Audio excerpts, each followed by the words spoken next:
ধেনুচুচাৰ এটা হোমষ্টেলৈ যুৱক যুৱতীৰ সঘন আহ-যাহ অনৈতিক কাৰ্য সংঘটিত হোৱাৰ সন্দেহ স্থানীয় ৰাইজৰ যোৰহাটৰ ধেনুচুচাৰ এটা হোমষ্টেলৈ যুৱক যুৱতীৰ সঘন আহ-যাহক লৈ সন্দেহ স্থানীয় ৰাইজৰ হোমষ্টেটোত অনৈতিক কাৰ্য সংঘটিত হোৱাৰ অভিযোগ স্থানীয় ৰাইজৰ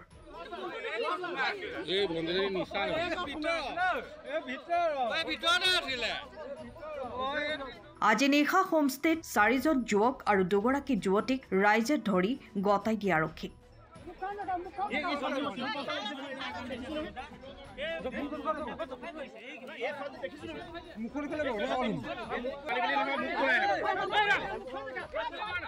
যুৱক যুৱতী কেইগৰাকীক লপা থপা দিয়ে ৰাইজে লগতে হোমষ্টেৰ গৰাকীকো আৰক্ষীয়ে নিজৰ জিম্মাত লয় প্ৰকৃততে হোমষ্টেত কি হৈ আছিল হিয়া আৰক্ষীৰ অনুসন্ধানৰ পিছতে সমগ্ৰ ঘটনা পোহৰলৈ আহিব না আপোনাক কেলে ৰাখি ৰৈছে ইয়াত কেলে হৈ আহিছে হয় হয় কাক ভাড়া দিছিলে নাম কি নামটো কি আপুনি যাক ভাড়া দিছিলে নামটো কি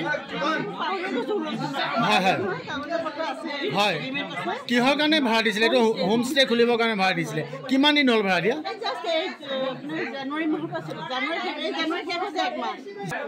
আপুনি হোমষ্টেটো ইয়াত ভাড়া লৈছে কিমান দিন হ'ল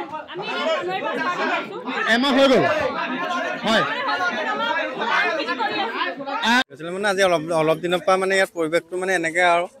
অচিনাকি ল'ৰা ছোৱালী অহা যোৱা দেখি আছোঁ আৰু তাৰপিছত গম পালোঁ আৰু ইয়াত এটা হোমষ্টে খুলিছে লিগেল নে আনলিগেল এইটো বাৰু আমি নাজানো তাৰপিছত এনে গাঁৱত শুনিলোঁ কিবা পাৰ্মিশ্যন দিছিলে গাঁৱৰ ৰাইজেতো পাৰ্মিশ্যন আজিলৈকে দিয়া নাই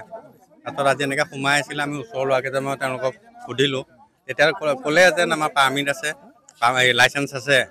তাৰপিছত এই মালিকনী আহিলে তাৰপিছত কি পুলিচে জানে প্ৰশাসনে জানে কি কৰিছে মানে গাঁৱৰ ৰাইজে আটক কৰি দিছে গাঁৱৰ ৰাইজে জেগাডোখৰ নামটো কি ধেনুচুচা ধেনুচুচা বৰপুল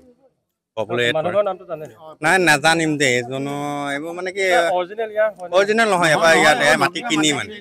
ইয়াতে ল'ৰা ছোৱালী সোমাই থাকে বুলি গম পাওঁ কিন্তু কৰ ল'ৰা কি কথা কি বতৰা আমি গম নাপাওঁ কিন্তু এইখিনি মানুহে কিন্তু কয় যে ইয়াত আহে গোটেই টেটৰ চেটৰ ৰাতিপুৱাই আহিব ইয়াত সোমাই থাকিব দৰ্জা তলা মাৰি বন্ধ কৰিব সিহঁতি গৈ মানে সিহঁতি কি কয় বাইকত যায়গৈ হা আকৌ লৈ আনে আৰু মানুহ এতিয়া পেটোৱা মানুহকেইটা আমি ভালকে চিনি নাপাওঁ ধেনুচুচা গাঁওখনৰ নামটো কি মানুহৰ নাম সময়ৰ খবৰ সময়ত পাবলৈ ফলো কৰক টাইম অফ